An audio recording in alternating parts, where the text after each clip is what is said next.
Letter regarding bounties, one of two. Author W. Hardin. Undated. To our stalwart benefactors. When I'm done here, the devil will be branded with Louisiana justice. He'll be nothing more than a stain on your shoes, easily cleaned, I swear. The train you sent coughed enough smoke to blot out the dawn as it trundled away. The man it left behind was slender, with a haughty figure, top hat and all. This can't be who they sent, I thought. No way, no how. Instinct drew my revolver as I waded through the smog, as fine of a first impression as I can give. A whistling wind swept the air between us away to reveal his pistol pointing back at me in kind.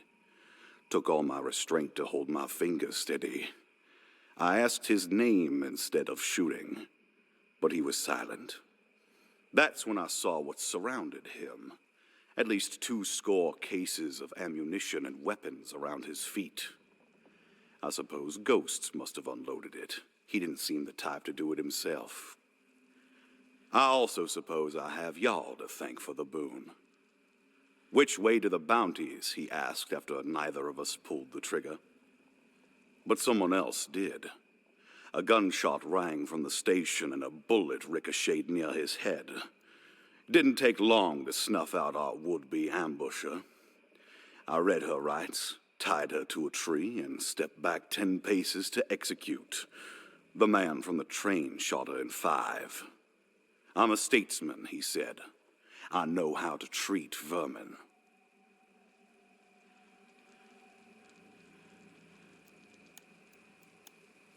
Exodus of the Primals, recorded verbally, transcribers unknown. I tracked Hardin. I wanted his blood. His scent lingered on bushes and the inside of sheds, along with another smell, something that was like fox piss and campfire. It was easy to follow. Winds have always blown through the bayou, and primals catch scents easily on that wind. But when desolation bloomed, our pact fell still, frozen, and unsure. So I tread across rising ash and through parted, rotting mists. I became the wind to blow it all away, when no wind would come. I found the den of desolation. I fought against the ash. It was more of a vision than a fight. And when I returned, it was the wolf who sought me first. The boy who cries alone in the night. Lonely Hal had seen a name written on the moon. The sheriff has risen to the top of the pack, he said. He got to Rotjaw before us, claimed her as his discovery. He sat back and let the packs take on the fires and the wrath of desolation.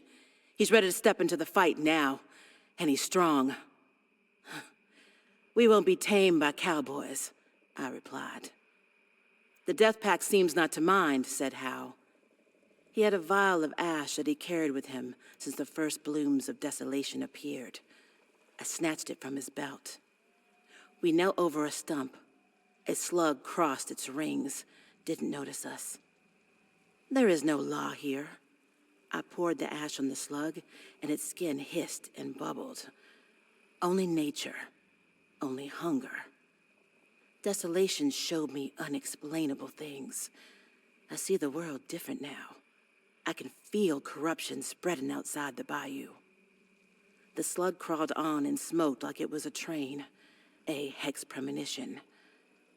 Let's see how hungry Hardin is, I said. Let's see how far he'll go to eat.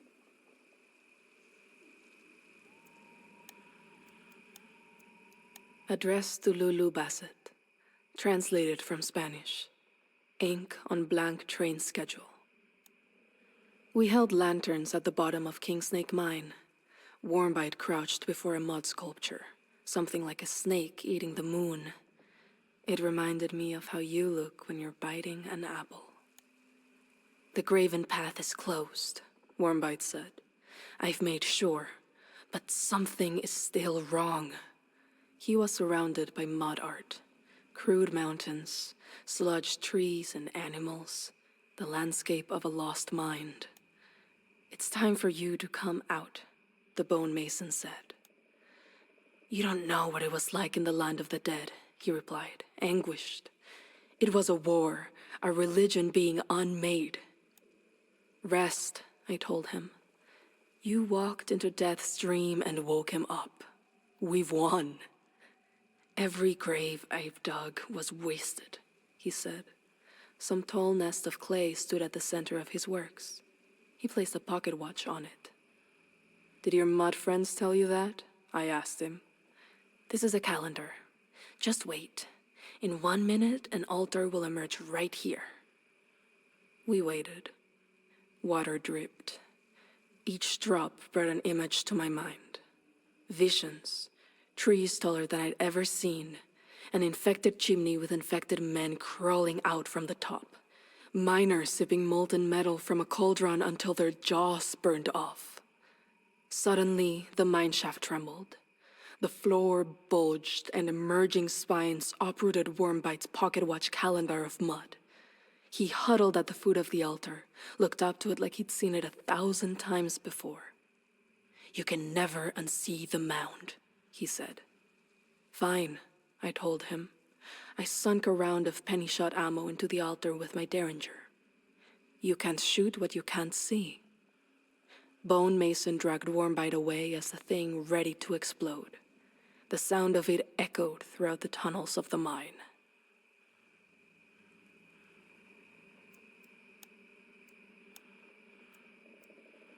Address to Lulu Bassett. Translated from Spanish. Ink on blank train schedule. Wormbite's memory is bewitched from his time in the dead world. Sometimes he thinks he's been shot and screams, remembering old wounds. Sometimes he thinks he's just been born, forgetting his name, thinking the Bone Mason is his mother.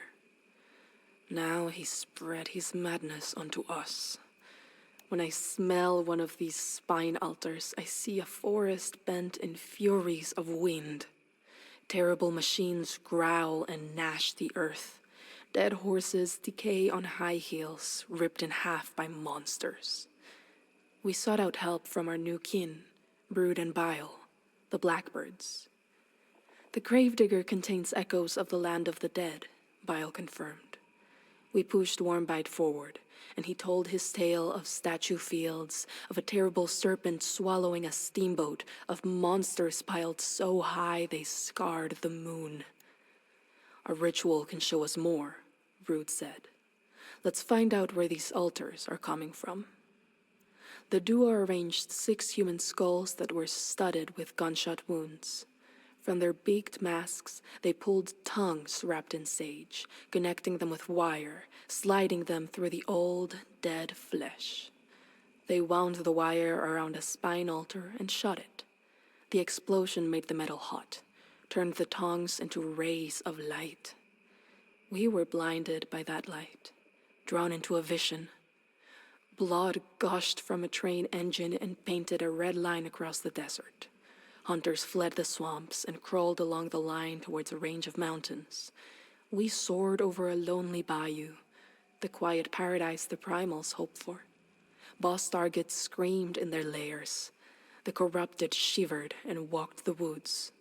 The only souls left were damned, the drowned, hunting forever through rain, fire, sunsets, and blooming ash. Our sight returned as the smoke faded. These altars and the drowned are entwined, Bile said.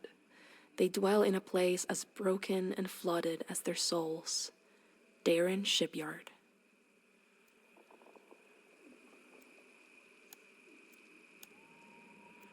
Address to Lulu Bassett. Translated from Spanish. Ink on a blank train schedule. We found the drowned banishing an assassin in the boathouse. They peered out of openings in the walls and floor to stare at the reflections in the water. A new witch hunter was with them, that hexbreaker. He hid beneath his hat, scribbling notes as the drowned rat muttered, "It's our burden to keep the graven path closed," she said. "When we breathe, mud churns. When we sleep, our eyes fill with blight. Our very lives are what have sealed the land of the dead away." "Then why have the altars returned?" Warmbite asked. We destroyed the mound. It's for the same reason flies come out of dead bodies, 13th mate said. He stroked the choke beetle that chittered in his arms. They spread where they can. We still hear Lynch, the drowned kid stepped forward, singing as she goes about her work. And what work is that? I asked. Lynch has tossed her personhood aside, Hexbreaker said. If she ever had any to begin with, anyway. She's a kind of nature we don't understand. She can only exist where the corruption exists now, the drowned kid added. We hear her voice far away, traveling. The new witch hunter had heard of Lynch's work, had come to learn her ways from the drowned. Do you know what salvation a witch seeks? He asked. What makes them dance naked under a moon or eat the heart out of a living deer? The banishing crackled and roared. Hexbreaker answered his own questions. They want to taste the blackness beyond sleep, he said. They want to bathe in the well all curses flow from. And to do that, they cannot stay a witch. They must become a monster. I believed him. Corruption has spread somewhere new, Lulu. I've dreamed it. Lynch has joined death to grope our souls. Their fingers pry white inside my mind. If we don't stop this, you will lose me. So I'm going to look for help.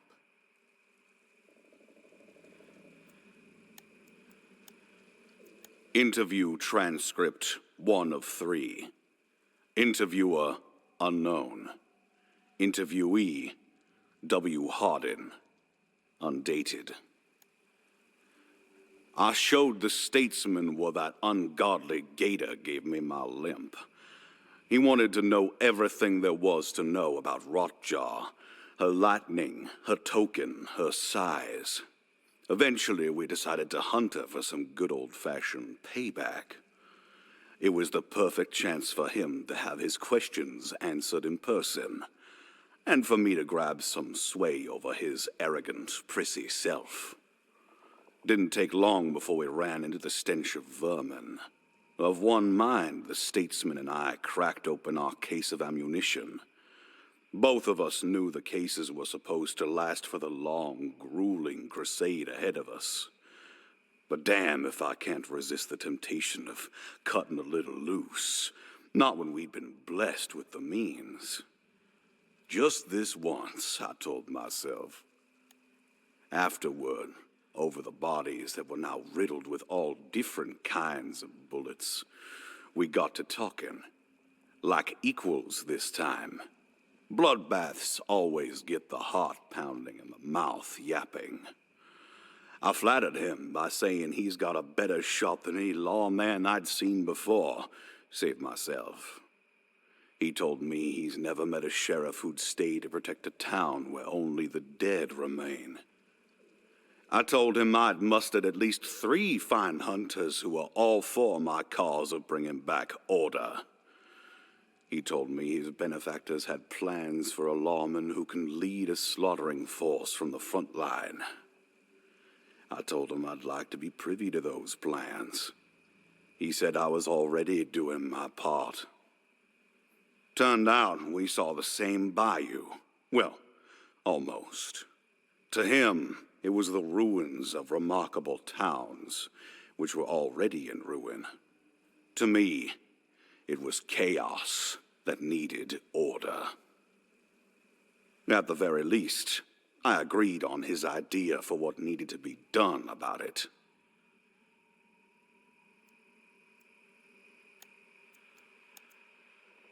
Interview transcript 2 of 3. Interviewer unknown. Interviewee W. Hardin. Undated. Later, the statesman and I took turns testing his new Mako rifle on the demented rabble scattered around Moses' poultry. They slobbered over themselves, hoping to bite the throats from the spider, lost in their delusions of ascension. I got one in the leg, then passed over the rifle. The statesman pumped the lever and waited, watching our prey scrabble in the dirt. It was then he told me about the benefactors. He said they were a council of rich folks playing poker with bounty tokens, dabbling in the occult. Well, not just the occult, our occult. Felt good to be initiated proper, to get a scrap of food after what felt like a full winter's starving. The statesman took another shot and passed the rifle before I registered a demented's head explode to pieces. I aimed for another one, wanting to see if it had just been a lucky hit, or if the rifle really could fire true from 300 yards. Took my time, just like he did. But I reckon it was too long, since the lone man standing left his dead partner to the hunter with the wounded leg. Regardless, my shot landed true as steel, just as I heard the kicker. The idea of a new law done lit a fire in my soul. Same one as on the day I was handed a revolver and swore to protect New Orleans. Excitement is what it is. No, it's greater than that. You might call it faith. Faith can blind you, though. Someone in the bush tagged me with a silenced rifle. The ammo was something that had me bleeding from both my ears. I took cover and patched myself up. When the dust settled, the statesman was gone. Whoever took him only left behind a fish speared on a branch, wearing his top hat.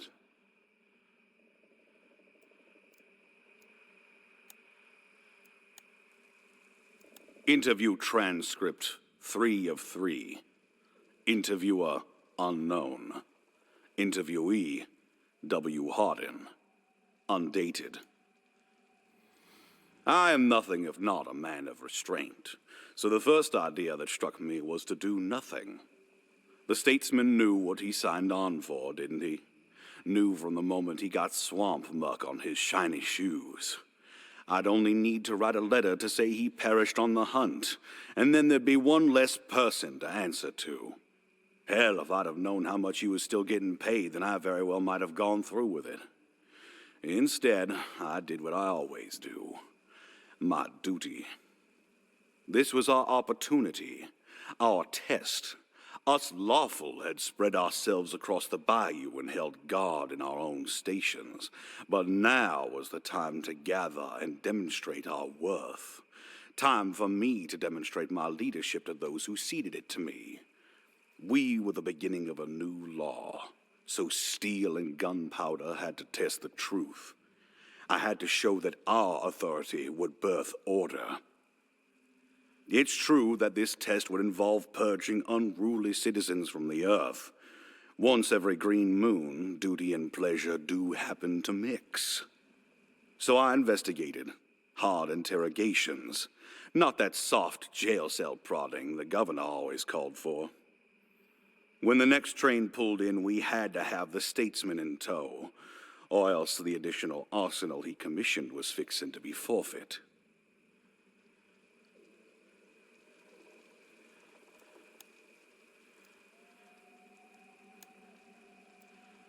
Exodus of the Primals, recorded verbally, transcriber unknown.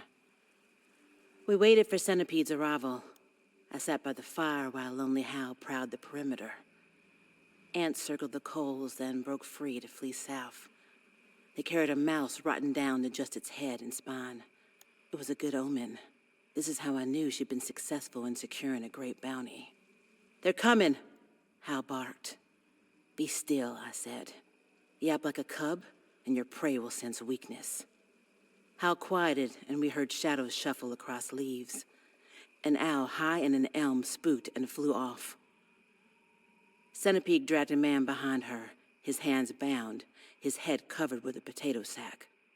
The coarse material was a world away from the fine clothes the man wore. He was a well-dressed devil, or thought of himself as such. I ripped off the man's hood. "You'll regret this," he snarled, eyes glancing wildly around our camp. If he was one of us, he'd have bitten off Centipede's thumb. But he wasn't. He was domesticated. "I'll remember every face in this godforsaken swamp," he went on. We'll chase you down like foxhounds and stomp your faces into the mud. You'll forget this chase soon enough and go back to hunting money, I said. The ants hadn't gone far. I picked up the mouse corpse and placed it by the fire. Its spine curled from the heat. You call yourself the lawful, but you bark like animals. They are barks of fear, not command. You're feeless, he spat into the dirt. I know you. Mark your days carefully. You only have a few free ones left. You're not dead yet, but you could be. I rose from the fire and nodded. Centipede pushed the man to his knees. Sweat dripped off his face onto the mouse remains and glistened in the light. Would you like to know why?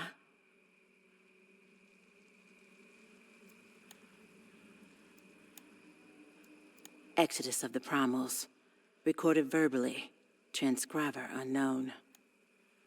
The statesman didn't believe us at first. It was only when I had Centipede show him her tattoos that he was able to understand. Insane and twisted markings of insects beheading mice, foxes, oxen, men. She had been a demented follower once, before she was one of us. When we first found her, Hal and I had followed Hardin's trail and come across a bloodbath. The remains of the Lawful's order. A single demented cultist was left breathing in the mess, and we took her. Centipede had earned her name for her adaptability, the quickness of her strike. She made poisons and worked them into bullets for other demented. I saw her eyes flicker with instinct. She could do more than follow mad folk chasing false prophecies. I showed her the wilds, showed her the beauty in the chase, the kill. Showed her that the sculptor was just one in a long chain of hunger, that there would one day be something bigger than it too. All we could do was rise to the top of our own pack. So you left me alive to tell me this, the statement asked in the dying fire. What good will it do you? I knocked open a star shell round. Ants had swarmed back to the rotten mouse, and I poured out a circle of black gunpowder to trap them there. We tell you this because you're not a threat, I told him. You're bait. We honor our bait, respect it. Even you. I dropped a coal on my trap and the star shell powder flashed, incinerating the ants and setting the mouse head on fire.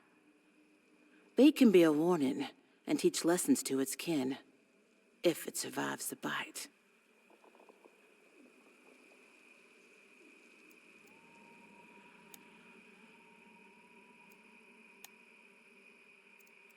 Address to Lulu Bassett, translated from Spanish. Ink on blank train schedule. When I eventually spoke to Hardin, I was surprised he didn't recognize me despite hunting us before.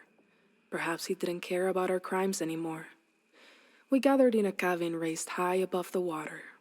The lawful had caught 3 primals and were interrogating them. Below us, Rotjaw lumbered. This isn't law, the bone mason told him.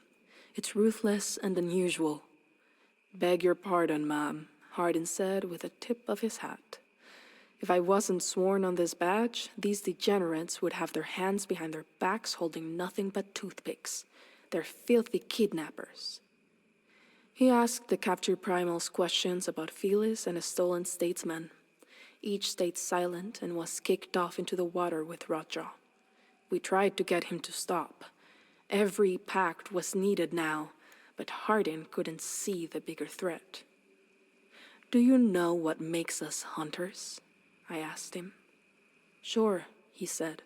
Tracking, staying quiet, but you here just don't see fit to shut up. It's the inoculation, Warmbite said. That concoction runs through all our blood, gives us dark sight. Do you know who made that shot? Hardin fired a shiny new rifle to send Rotjaw into her fit. Sure I do. But if it's all the same, I don't care who made the gun I'm holding. I just mind if it puts a hole where I want. Finch's blood was strong enough to open the land of the dead, Warmbite continued. What do you think Lynch could do to us, with all her design flowing in our veins? The sheriff paused at that. Listen, he said. You folks want cooperation, answers, and help? Join me in getting the statesman back, and I'll put you in touch with the people paying out bounties. I heard they beat death at poker and got all the secrets of the world in their pockets.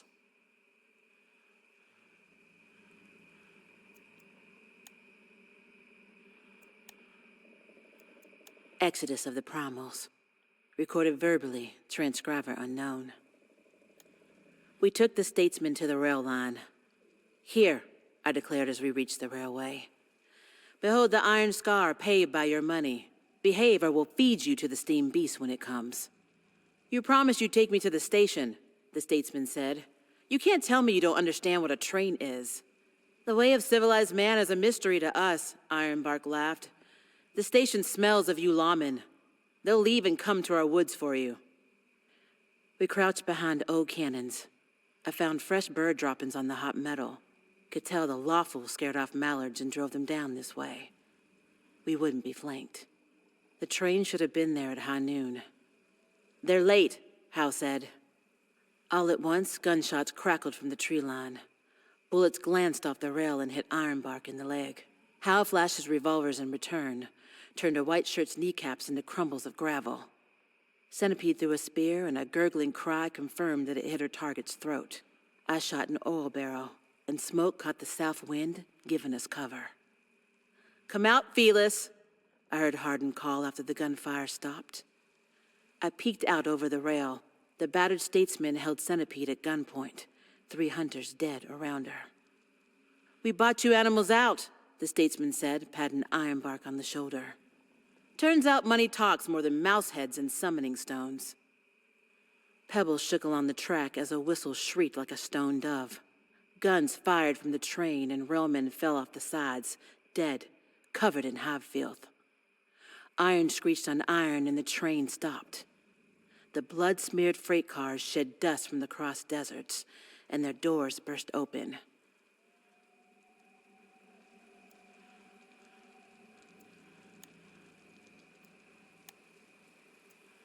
Exodus of the Primals, recorded verbally, transcriber unknown. Ironbark had sold us out to Hardin. They stood side by side. That grave-digging halfwit was at the tree line, too. Seemed the death pack had saddled in with the lawmen. There's deeper evils out there, called Hardin. Just look at the train. Our problems here have spread. 2 meatheads crumpled the wall of a freight car and tumbled out. One knocked a cannon on a lawman, breaking him open. A leech fed on his exposed lung and swelled like a tick embedded in a dog ear. Let's compromise, the sheriff went on.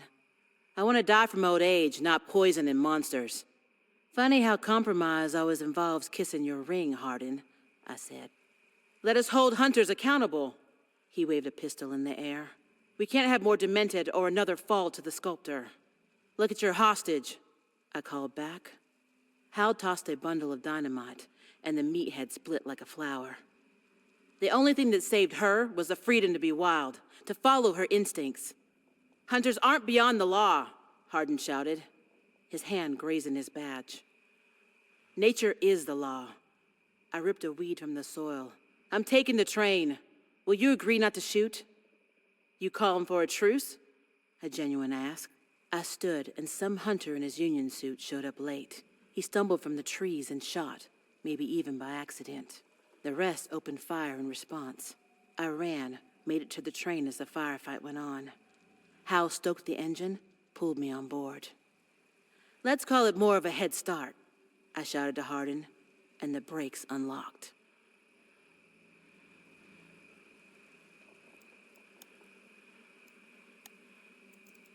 Letter regarding bounties, 2 of 2. Author W. Hardin. Undated. To our stalwart benefactors and your many cast shadows. Never hurts to have scouts on hand, and that's what I designated those primals after I gave the statesman his hat back. For now, anyway. We let the lot of them take the train. It was infected anyway, and I'd prefer a clean ride across the wests of our country. The statesman couldn't give a straight answer as to why our backers would send a train in such condition. Was it a test? Some statement or warning? We agreed that, at best, it was a call for aid. So aid I'll give, along with the official leave of absence I'm about to offer Louisiana and her mud-slicked shores. 10 years I've served these parts, 3 now under the name Sheriff Hardin. Seen lots in the way of bedlam and betrayal in that time, with my loyalty pointed north, south, east, and west. I never considered doing more than upholding the law in New Orleans until now. You'll make a fancy man of me yet. A new law needs the sacrificing of the old one, so I've been told. Mark my words, though, this truce won't last. When it expires, I won't need a trained supply of firepower to keep it in check. I'll need an army. See, we put down vermin here, Your Honor. But they breathe the same air as we do. And sometimes it's hard to see what side of the fence you sit on. So some get let go this time. You know what it does to a sheriff to shake the poison-marked hand of a stray rabid lion, swallow his pride and betray the law he was sworn to die for? Neither do I.